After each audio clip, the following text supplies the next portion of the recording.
For today's special guest, we have an artist that actively and successfully engages in both. Philipp Jundt plays both types of music, ranging from Brahms to K-pop with his flute, and teaches students at the German School of Music, Weimar, at a joint university facility of the Liszt School of Music, Weimar, and Gangnam University, and is also the co-founder and artistic director of the Gangnam Music Festival. Professor Jundt, thank you very much for joining us. Thank you very much for inviting me. As I just mentioned, you are currently a professor at Gangnam University. I believe you came to Korea a little over 10 years ago. That's a decade here in this country. Did you know at that time that you were going to be spending the next decade of your career here in Korea? I had absolutely no idea I would stay so long, actually. By that time, I was playing as a principal flute player in the Stuttgart Philharmonic Orchestra, and I applied to this professor job at the Hochschule Weimar, at the University of Weimar. And so I just knew Korean food. Besides this, I knew absolutely nothing about Korea. So I came to Korea, and I thought I'd do it for 1 or 2 years, and I come back. But I really fell in love with Korea, so I stayed. And this was really before sort of the explosion of Korean culture in terms of its popularity in places like Europe and in the Western world, right? Yeah, 10 years ago, we really didn't know much about Korea, I have to say. When I was a student at the University of Munich, we had a lot of Japanese students, but we didn't really have Koreans. Now when I go back, there is absolutely no Japanese anymore, and it's full of Koreans. Right.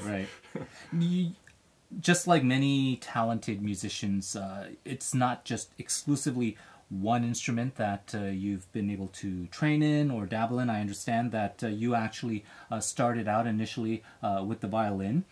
It could be a combination of a passion, interest, also maybe talent, but what led you eventually to specialize in the flute over the violin or any other instrument? Yeah, I started violin quite early, and my love was really the violin. And when I started the flute, I won a competition quite early, and because of that competition I just got many concert inquiries every week. So it was just basically the fact that every week I stood in front of an orchestra or I played with other musicians. I had to practice the flute, so I had no choice. Right. But, you know, when we go from a string instrument to a woodwind instrument, maybe somebody can go from violin to viola to cello, or from clarinet to, I don't know, saxophone. But it seems quite... is there a different muscle memory or is there a different mentality when you're approaching two different instruments like that? That's a really interesting question, because I still today feel the music as a violin player. When I hear a piece of music, it's very graphic. Playing the violin is really going up and down with your hands. You can see it, what you do. And playing the flute, it's just basically pressing keys, and everything else happens in your body. Of course, in your body you do breathing things, but you cannot really see it. Right. So it's a completely different thing to do. I have, however, played the recorder before. Okay. It was just a switch from recorder to Sure. flute. Another interesting and fascinating aspect of your background is, again, when you see talented musicians, you see the path, maybe some private lessons, going to academies, and then eventually to a conservatory, maybe getting MFA, but you actually also have a degree in economics, and so people wonder, okay, supply and demand and the Laffer curve. How do you think that plays into your academic background as well as now your performing arts background? Well, I have to say that the actual thing, what you do in economics, is mostly math, as you just mentioned. Right. It doesn't really have to do much with flute playing.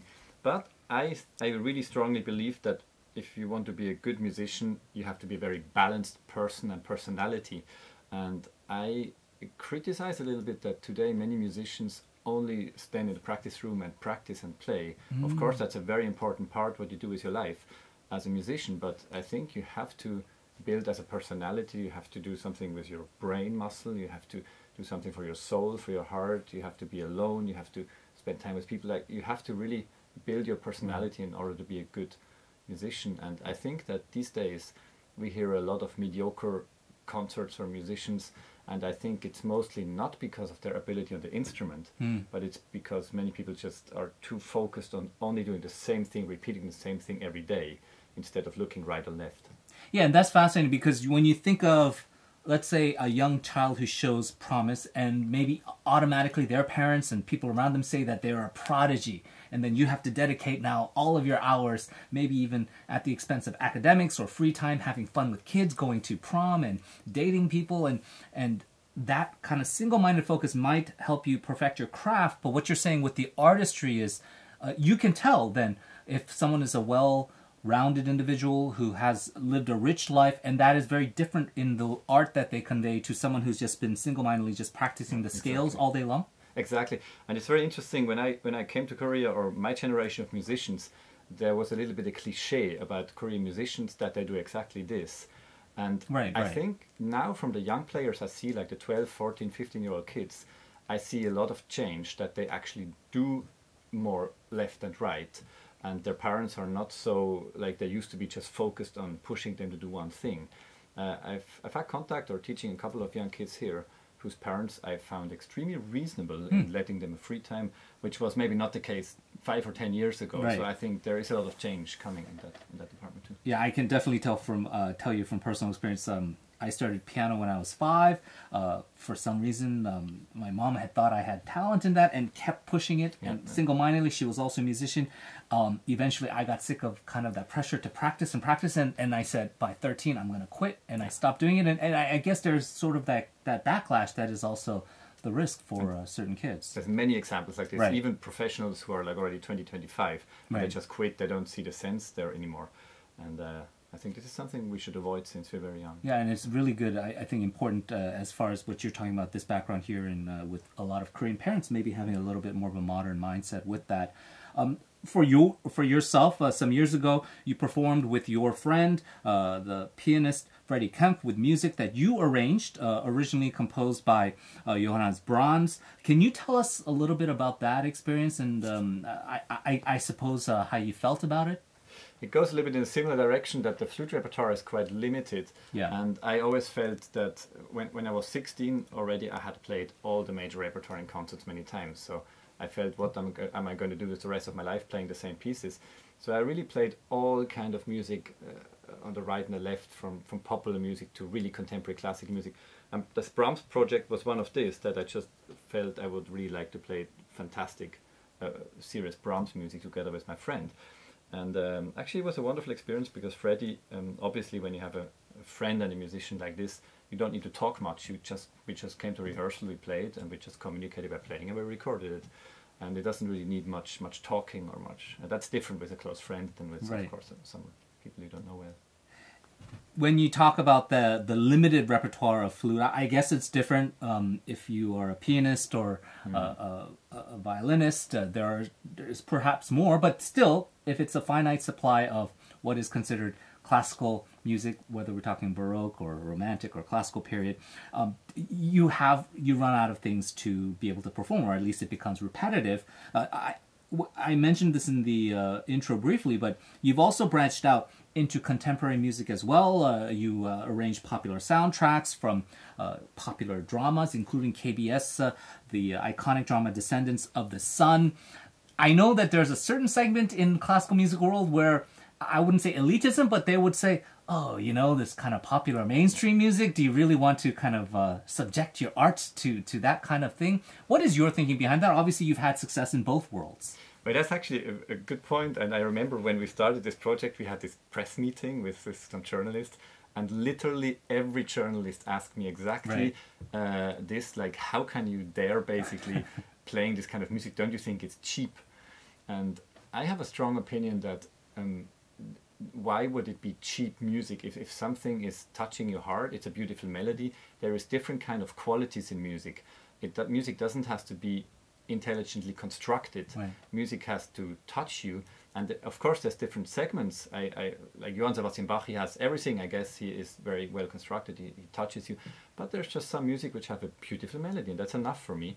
That doesn't say that if I play Telemann, I'm extremely analyzing. I know every note what I'm doing. I know exactly what harmonies are in play. But when I play this kind of music, I just love like swimming in this sound and taking a bath in that beautiful music. And this, in my opinion, is not cheap. It's just it's beautiful. And that ability to kind of be in both worlds, teaching young students, helping them become fine classical musicians in their own right, at the same time also gaining recognition and success in the contemporary world. What is lying for you in the future? Continuation on the same path with your teaching and performing, as well as more albums and perhaps more collaborations? Yeah, I definitely, like, my work with the young students goes in a similar direction. I have the feeling that many young musicians, they just basically work on a very narrow or narrow-minded path to just basically practice to win a competitions, and then they're basically done and they don't have a job and don't know what to do. Yeah. And so I want to really encourage them since young to, exactly like I think, or I do, to look right and left and create like other projects and have different kind of music being played. And I think that's very healthy because one helps the other. If I play OST music, it helps my Bach. So it's fruitful for each other. So I definitely want to be continuing doing this. And if I would bring it down to one word, I really want to basically keep looking for new things, but returning to my path, right. Returning to my base. Well, I think we here in Korea are very, very happy that you have decided to spend a part of your career here in the country. Obviously, we wish you the best of success going forward, and hopefully, when time permits, have you back here and give us an update on what's going on. Thank you very much. Thank you very much for inviting me. It was a pleasure.